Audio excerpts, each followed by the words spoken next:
आवत प्रीति चलो हो एगो लड़का कबिया एगो लड़की से प्रेम करता लड़का लड़की से प्रेम करता लड़का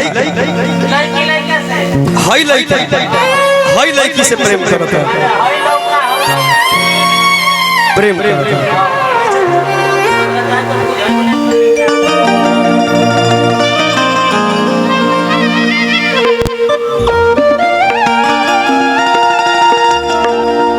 लड़का जबले नहीं खेखा बाबू रे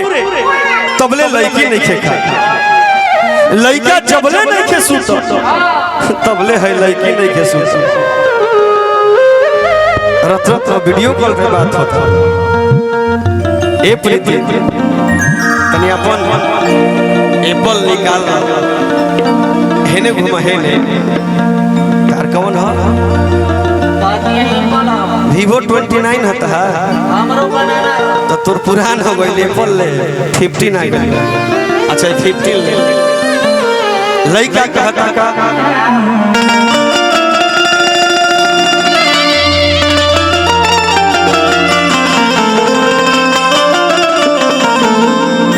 हर सुत के पलंग में वीडियो कॉल बाजा कर रहे सीधा रहो सीधा सीधा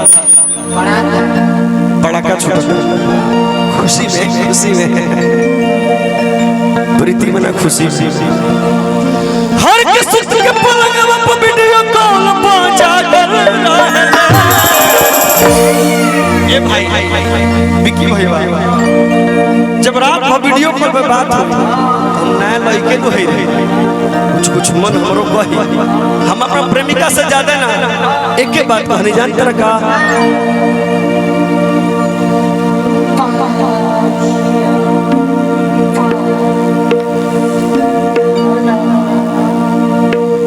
प्रेमिका हमार समझ गई का कि सुत के पलंग में वीडियो कॉल बाजा कर ये को पगली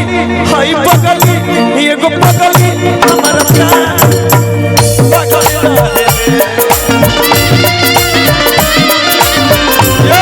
ये को पगली हमारा प्यार में पगल रहे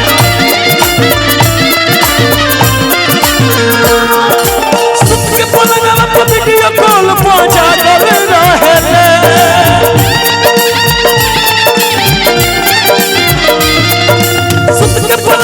वीडियो कॉल बाजा कर रहे ये को पगली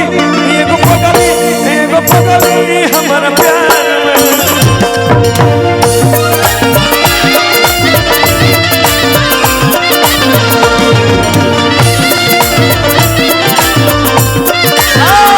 ये बुजुर्गों के लिए नहीं है ये नए लड़कों के लिए है अरे आप धुन बजाएंगे कि मेरा कलेजा फट जाएगा लेकिन मैं चाहता हूँ ये बजाइए दिल देता है रो रो दुहाई किसी से कोई प्यार करे दिल देता है रो रो दुहाई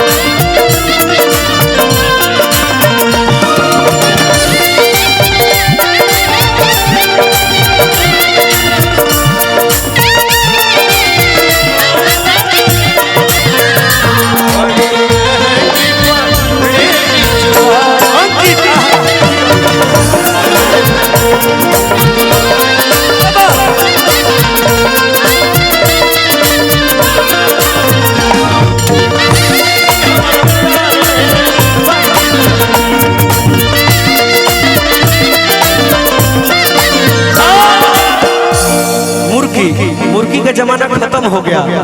लेकिन मार दो मेरे लिए मारो तो इस गाने पे हर की देखे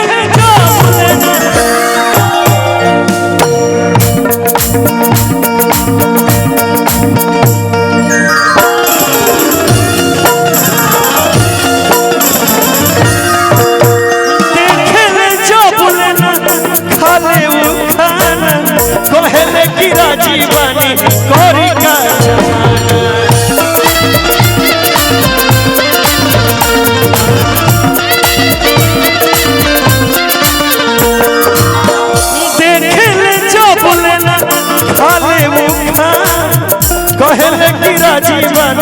गौरी का जमाना।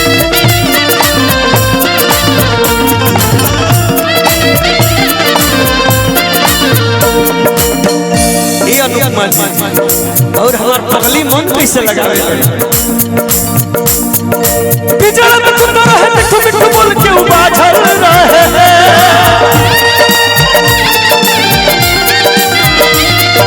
बिजल में तुम रहे मिठू मिठू बोल के उबाझल रहे एगो पगली हमारा प्यार में पगल रहे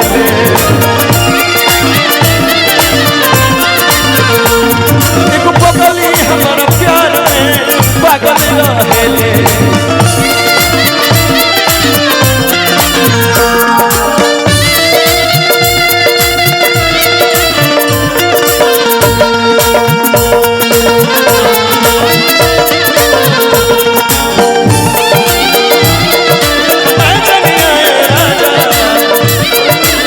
हेलो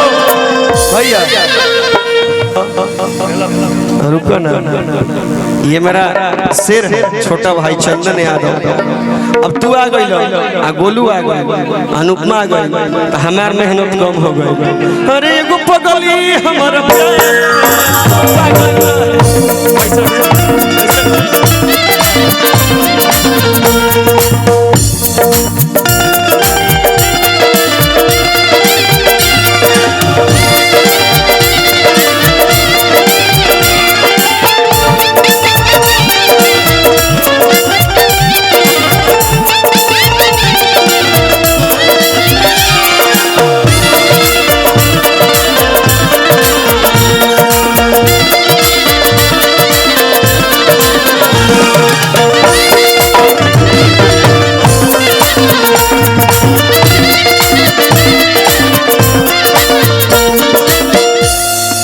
और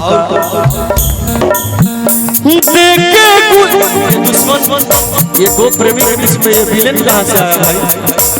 अरे आप बीच में समझिए, हटिए गुरुदेव, यहाँ से देखिए, ये सीन देखिए, कुछ जाने दीजिए, वो जा रहा नाश्ता पानी करेगा। देखे गुलाब पर पोज जोइले रहे, हवा में हाथ उदी के धइले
अच्छा लगा तो